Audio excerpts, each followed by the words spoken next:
Ingenzeka ukuthi ngiyethemba ukuthi niyaphila kuzonke iy'ndawo la kuzofika khona le video. Owabosha ngokubulala uSenzo Meyiwa, ubophe ubheka icele ufuna-ke u-21 million wesinxephezelo. Uzame kuhle mbatha-ke leyo vela kulesi sithombe neminyaka ngo-35 waboshwa ngamaphoyisa ngo-2014.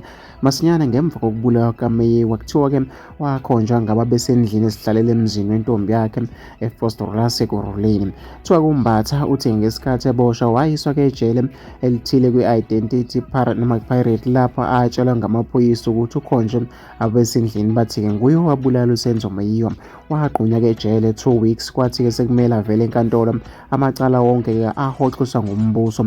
Uthi-ke okumphatha kabi ukuthi-ke wayemazi umufi kakhulu noma-ke emwashela nezimoto ekhaya noma-ke siyazihluphekela bengiziphilisa-ke ngokuwasha izimoto zabantu-ke banginda ngecala ngoba-ke singenamali kwethu, ngingenamuntu ozongikhulumela ngize-ke ngagunda nezinwele zami ngoba-ke abanye abantu-ke babekholwa ukuthi ngabulala uSenzo Meyiwa befuna-ke ukungibulala. Labantu-ke omakhelwane bami angazini bathi-ke yimi owabulala uMeyiwa. Ngifuna-ke ungqongqoshe axolise kimi anginike-ke isinxephezelo sika-21 million. Indwandwe Anthony's emele kumbathi ithi kusukela ngo-2014 bashoniswa-ke lapha nalapha ngamaphoyisa kuze kube yimanje awufuni icala lilalele lihlale-ke noma-ke lihlale ngoba-ke ayazi lizobalahla imali yesinxephezelo lokhu yayinyuka njalo ngonyaka njengoba amaphoyisa ayilokhu-ke ebaleka kodwa-ke wona azogcina-ke ekhokhile. Wengenzeka wethu ngifisa ukuthi ngizokuvula wakho nombono wakho ukuthi ucabanga ngani-ke ngalolu daba hlangapha kwi-comment section.